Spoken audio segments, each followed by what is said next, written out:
brain. Welcome into his frequency. Enter at your own risk. Come be at peace with me. Ask the Paul, where we rise and don't fall.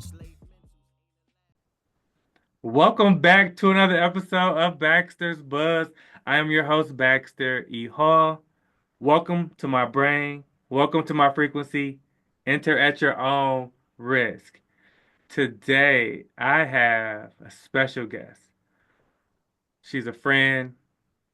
She's a part-time mentor and an all-the-time inspiration to me. She is the founder of the Elevate Her. She's an HR leader and executive coach, and a returning guest. Welcome back to Baxter's Buzz. This is Nakisha Hicks. Keisha, welcome back. Listen, this is a three-peat right here. You know that? This is This the the third third one. one. Yeah, I had to think about it. I was like, this is the third one. Three-peat. Let's go. We have the best, silliest, the most just fulfilling conversations, Mm. and most of them are not recorded. But I always love when we're able to share some of the silliness and enlighten some folks, right? Yeah.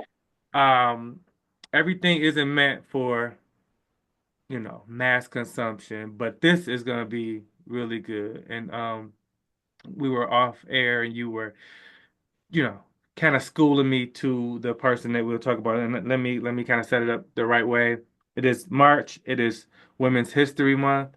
Mhm. Um, we want to acknowledge women and their contributions, and just like with the Black History Month podcast, Black history is American history. Women's history is history, American history, world history, right? But it's nice to have some opportunities to kind of just drill down and spend a little bit more time specifically on some of the contributors. So I said, Keisha, who you got? You are going to talk a bit about who today? My auntie that don't know that she's my auntie, Dr. Cindy Trimm. Dr. Cindy Trimm. I don't know Dr. Cindy Trimm, and you gave me a hard, so you can give me a hard time now on air. Tell just overall, tell me who this woman is and why she your auntie that she and don't know about it yet. Well, okay, wait a minute. Let me back up. Let me spin the block a little bit and go back. I want to say thank you to you because this is dope that you're doing this, right? Because there's a lot of people, especially of the male persuasion, that aren't highlighting women, right? Everybody came from a woman. Okay. And so I think it's really dope that you are dedicating space to do that. I think that's cool.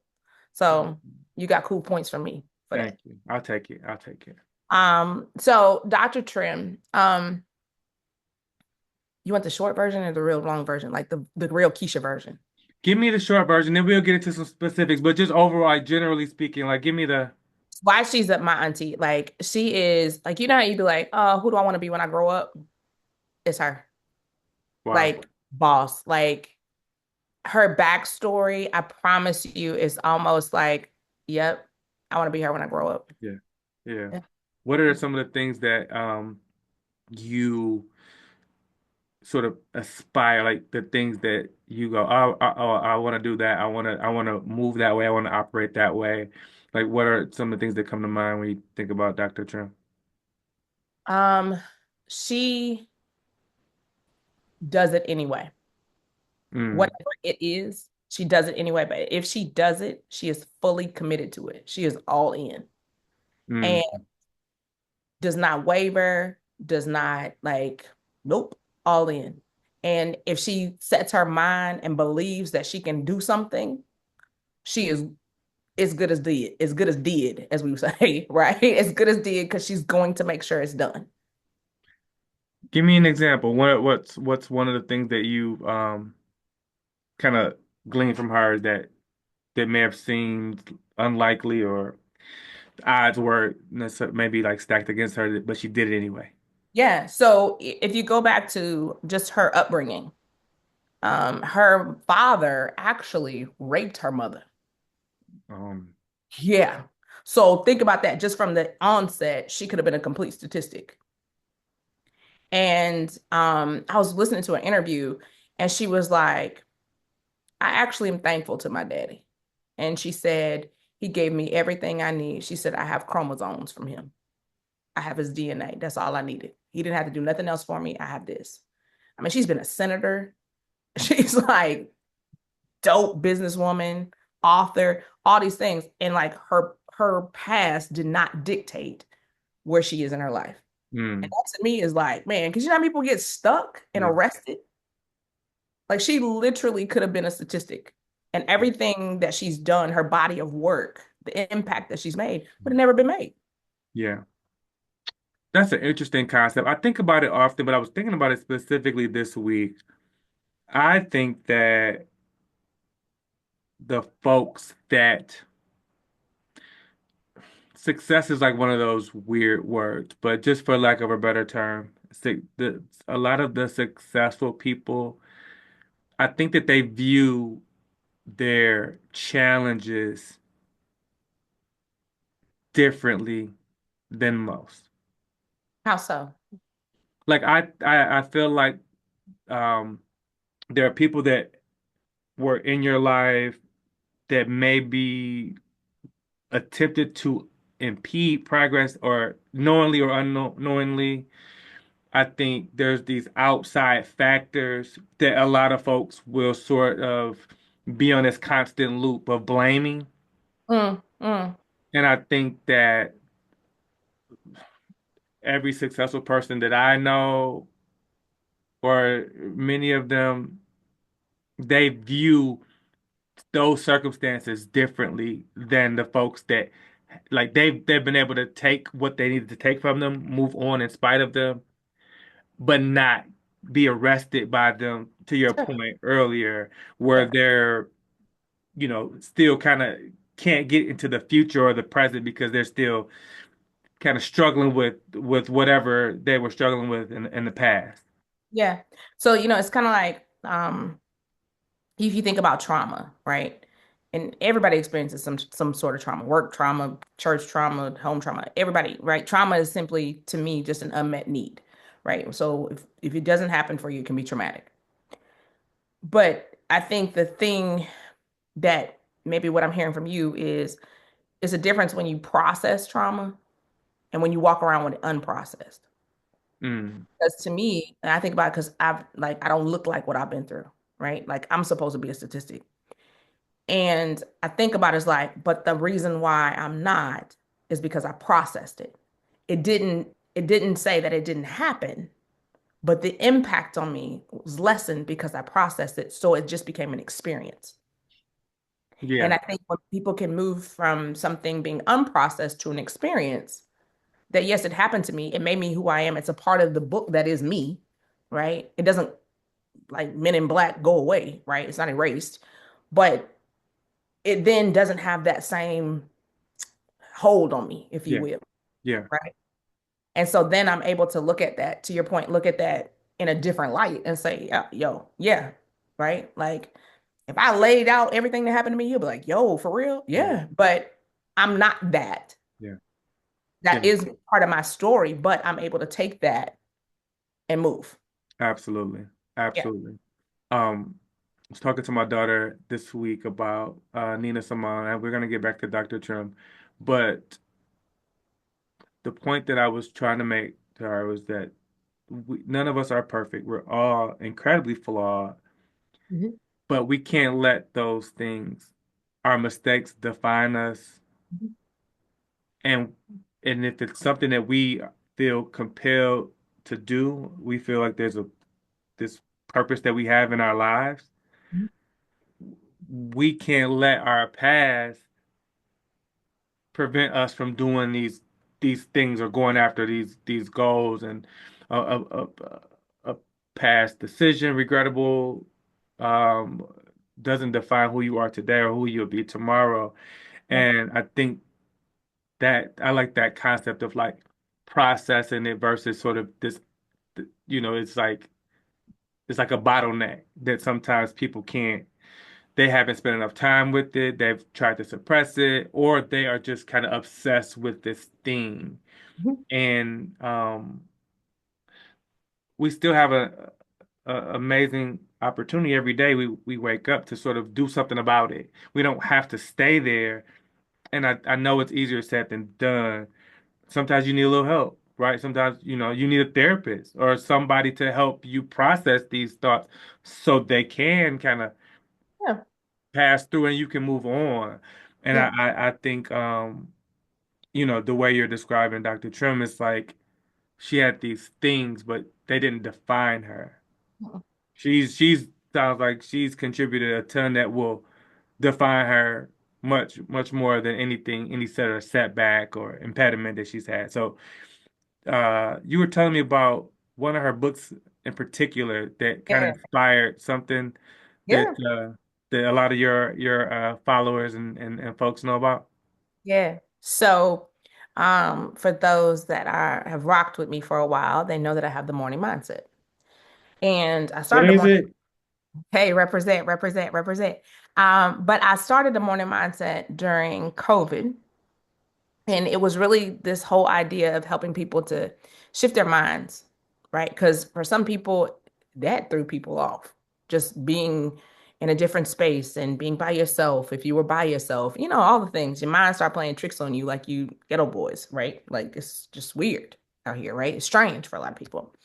And during that time, a little bit before that, there was always, everything always happens with me with some significant emotional event, some kind of something happened in my life. And I was going through something super personal. And I just was like, man. And I had a woman that said, have you ever read any of these books by Dr. Trimm? And she gave me this one book, and I was like, oh, this is good. And I was like, okay, this is cool. And it was all about spiritual warfare. And I was like, whoa, this is heavy. Like, I don't know. Like if I'm like, I don't know how to fight like this for real. But it was cool. And so I was like, but this is real heavy. Is there a lighter version that I can step into? And so the very first book that I for real read, and it's in my library now, is a book called Commanding Your Morning. Mm, And I'm telling you, that thing right there changed my entire life, like for real. And because of it, I was like, dang, like the morning mindset was like kind of in relation to it because um in that book, she literally teaches about how your words aren't just sounds that make their way out your throat and out your mouth, right? But they really are the things that literally can shape your future by mm, just what you speak, right? And so it's like, man, that's true. That's real true. So my thing is, I always tell people, watch your mouth. Don't put your mouth on me wrong.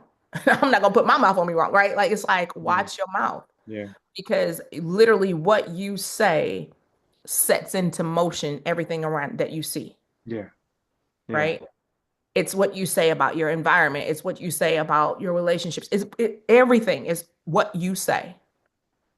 And if you don't, I tell people all the time that I coach, if you don't like what you see around you, think about what you said, Mm,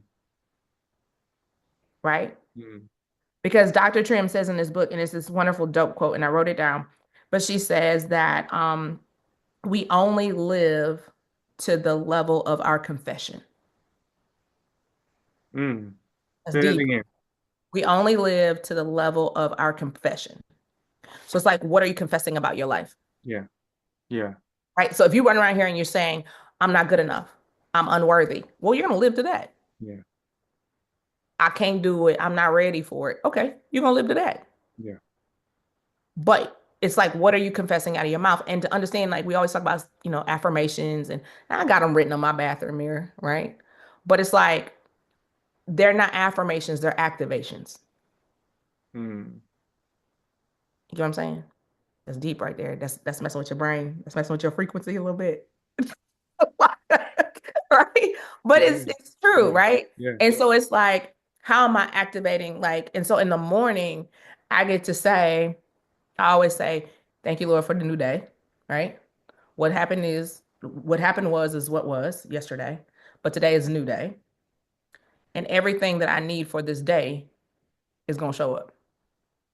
I Mm, literally just activated it when I say, mm. Wow.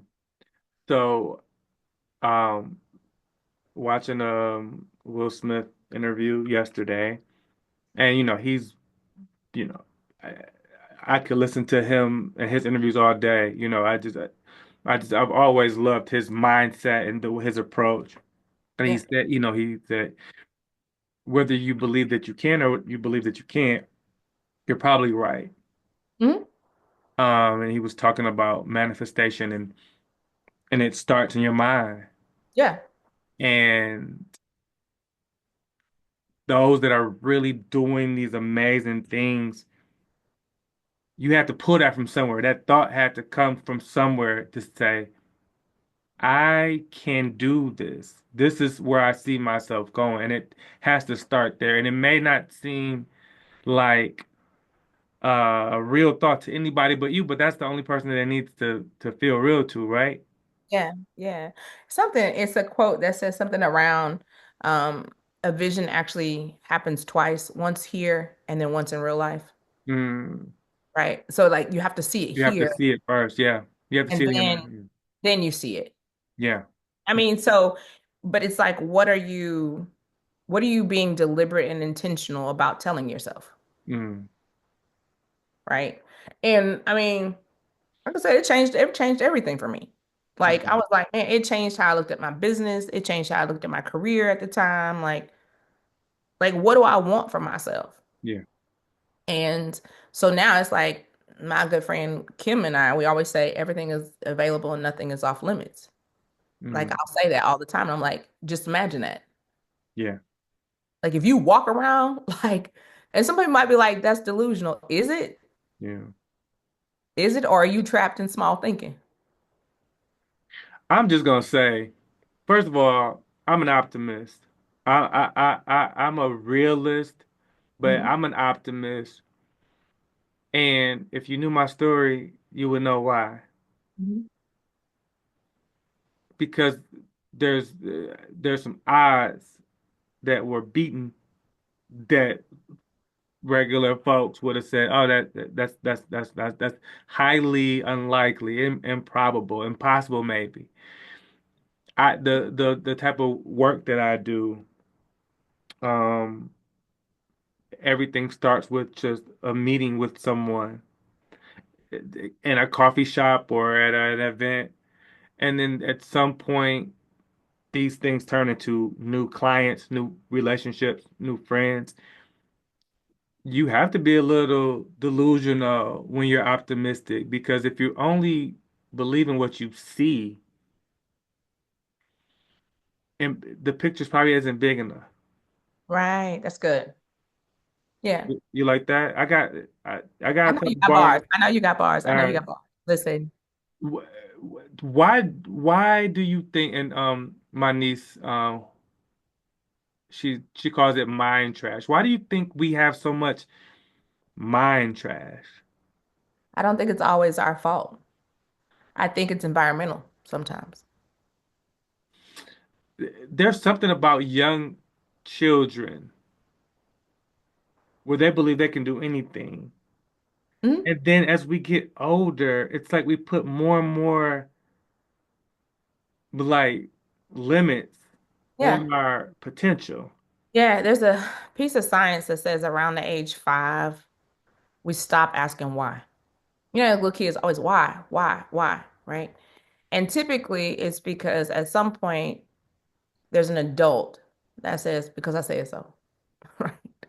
Or because that's the way it is. And so, or stop asking. Hmm. And so at that point, you lose curiosity. So Yeah. then what happens if you lose it then and you don't or you and you put yourself in environments later on as an adult where it's not promoted for you to ask why or you seen as challenging somebody or somebody feels some type of way because you asked them a question, Mhm.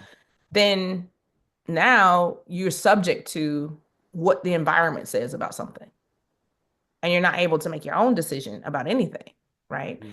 Not to mention you think about social media. Everything is on social media. Mhm. Everything and anything. I'm like some of the stuff I don't subscribe to any of it. Like I'm not on Instagram, I'm not on Facebook for a reason, Yeah. right? I'm like I don't want that in my head, Yeah. right? It's TV. You cannot escape environment. And I think it's like, if you can't escape environment, then what is your own environment that you're creating for yourself? And if Mm, you don't have any body of influence for you, or if you don't have, a good group or community around you that says, "Hey, let's think about something else." Yeah, you're gonna get stuck in stinking thinking, right? Like you can't help it. yeah, Like, what else would you believe but what's been in your environment? yeah, yeah. I think about just consumption and every level. Just telling a friend recently, like, I just been watching more clips of comedy lately. Like less podcasts that aren't terrible, but just, whatever. Like I've just been watching clips of comedy and I feel like I know that it's been really impacting me in a positive way. I know it. Yeah. But Because again, piece of science, because true story, I'm a nerd, it's neuroplasticity. You literally are rewiring your brain, but you're rewiring your brain based upon what you're feeding it, yeah. Yeah. right? And so like if you want to be super sad, then listen to all the depressing music, Yeah. right? Watch the depressing shows. Watch all that. Hmm. Scroll and get caught up in all the tabloid trash, so to speak, celebrity this and like you will then be like that. Yeah. Yeah. You want Yeah. to change how you see things, it's like, what are you feeding yourself? So like Dr. Trim, like she got so many books, like how stuff like her, Mel Robbins. There's a bunch of dope women authors and speakers that are saying like, yo, change how you see things. And if you change how you see it here, then it changes how you see it here Yeah. and how you show up in the world Yeah. and how the world experiences you. Yeah. Yeah. One of the things that I talked to my therapist about at the beginning of the year is that I just wanted to go for it. I just want to go for it. And the words that I used was earnestly and relentlessly. Mm, Earnestly like that young kid. Oh, that's my goal. I'm going for it. Like I'm not I'm earnest because I'm not putting any reservations around it or yeah. apprehension, you know? Mhm, mhm. And yeah, we can get in our heads quite often and talk ourselves out of things before we can even take that first step towards it. What so books, so Commanding Your Morning, what are some other ones that stand out from Dr. Cindy Trimm that you would recommend that you've read that's been really impactful for you? Commanding Your Morning for sure. Commanding Your Morning has a devotional too, Mm, really a daily devotional, which is really cool. For those that I had a whole Cindy Trim link library. Hold please, I will find them all for you. yeah, But I think those two for sure. Because commanding, if you don't do anything but get commanding your morning, like that'll like bless your entire life. yeah, Like that right there is like how we were off camera, we were talking about the books that you read on mm, repeat. Like that's one that I yeah, yeah. like in rotation. No, I love Um, that. Yeah. yeah, she has one called what's that? It's a 40-day. Oh, the 40-day soul fast. That's really cool Mm, too. That's really, really cool. And then she has a newer one called Unstoppable. Um, I think that's really cool, where basically you're competing with your best self. yeah, yeah. So that's really cool. But yeah, so she got a few. She like a lot. As we get ready to wrap, I mean, I Mhm. have an idea, a really good idea of why you're so inspired by her because you are inspiring a lot of people in the same way, in same manner. Yeah. Um, I love the thought of like just doing it anyway. Yeah. Um, what when you're doing your executive coaching, Yep. I mean, we're still in Q1. Mhm. What are some of the conversations that you're having with folks? Like, what do you feel like there's some common themes that people are battling with, or what are you really focused on as far as trying to help folks in their journey this year? Are there recurring themes that have kind of shown Yeah. themselves already? Yeah, because most of the time I work with high achieving mid to senior level professionals. So the thing with them is not so much the skill set piece. They got the skills all day long, right? They can run circles around anybody, they can train anybody, they have teams, most of them. But what they struggle with is the internal belief about themselves. And particularly when they look like me. Hmm. What happens is they shrink. They find themselves shrinking in spaces. Mm. And it's like, I need to shrink to fit in, so to speak. And they often hesitate to step fully into their authority or their power because they don't want to be seen as certain things. Yeah. Right. And so a lot of times it's the executive presence that's missing from them and the confidence piece. And so this year, period, all the year, but heavily this quarter, I've been really honing in on executive presence, how to help leaders get buy-in and like really based upon their authority and Mm. not like waiting for permission for somebody to say, "Oh yeah, you good, come on in." Like, and I've been throwing around this statement that has been kind of messing with people a little bit, but I've been telling people it's not about who you know. Stop thinking it's about who you know, but it's actually about who knows you. Mm. Because you can know everybody in the world, right? Yeah. But that don't mean they know you. That don't mean they're gonna speak on you. That don't mean they're gonna refer you. That don't mean they're gonna want to hire you, like, Mm. or have Yeah. you speak on a stage. They don't care. Yeah. They don't know you. So then if it's about who knows me, then that means there is no secret sales. Mm. I can't be running around here in secret. Or I can't run around here and think my work is gonna speak for itself. Your work Yeah. does not speak for itself. You do, Yeah. right? Yeah. And so it's like, don't be frustrated because ain't nobody picked you. Didn't nobody even know you wanted it. That part. You know what I'm saying? So it's like finding your voice, but even going any even deeper and saying, why did I lose it in the first place? And what do I need? What permissions do I need to give myself in order to say, I know what I'm doing and I'm doing it. Yeah. Right. So let me pop out and show these folks Yeah. that I know what I'm doing. Yeah. Right. Yeah. But in a way that is honoring to yourself. Yeah. And what I deal with a lot of folks is they're like, oh, well, that's bragging. I'm like, it ain't bragging if it's true and if it's not arrogant. That's right. The whole notion, first of all, I gotta go. I have to say this. The Mhm. networking piece is so it's I'm a proponent of it. I speak on it. I do workshops on the importance of networking.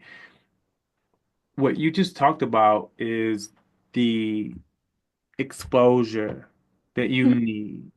Mhm. You could point to Kisha from across the room at this event.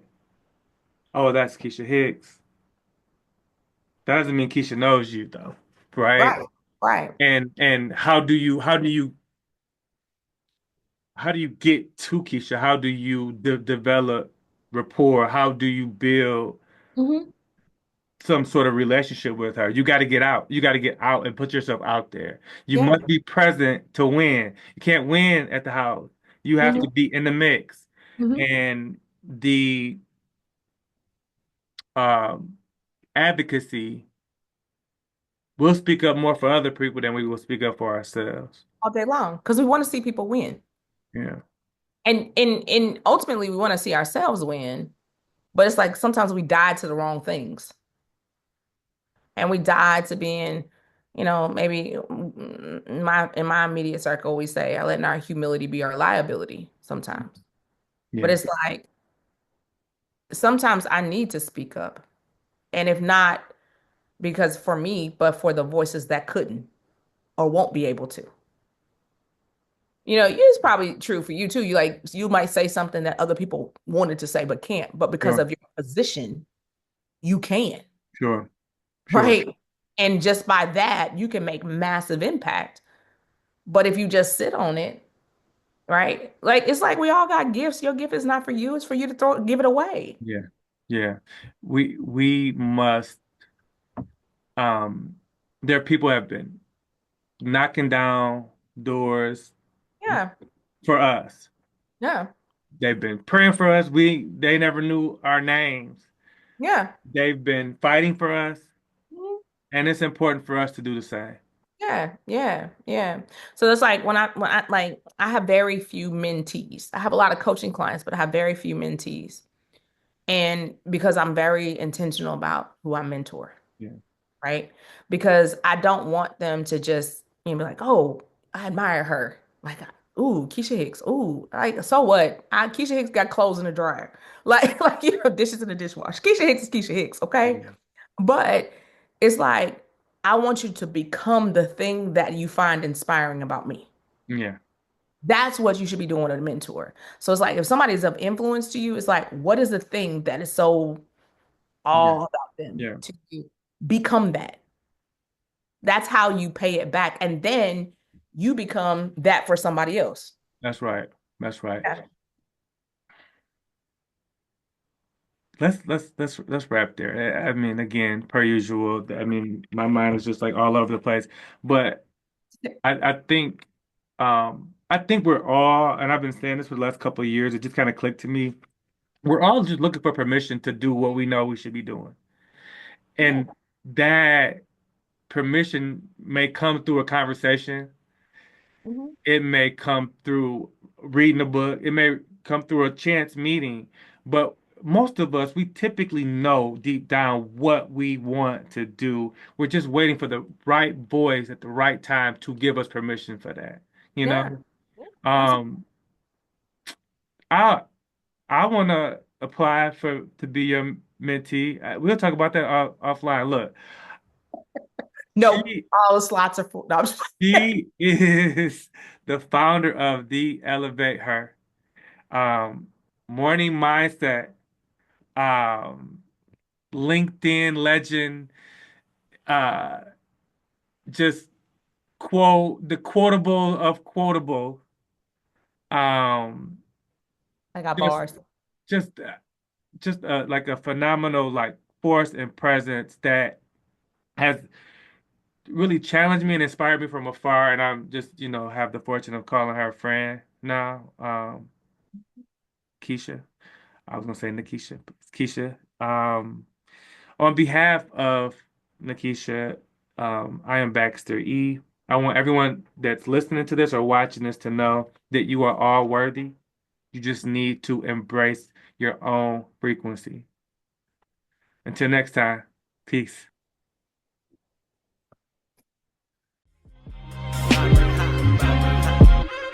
Welcome into his brain. Welcome into his frequency. Enter at your own risk. Come be at peace with me. Thank you so much for watching this video. If you haven't already, please hit the like button. Please subscribe, share, and also hit that notification button as well. Thank you so much. Financial literacy to authentic black history. This real rap.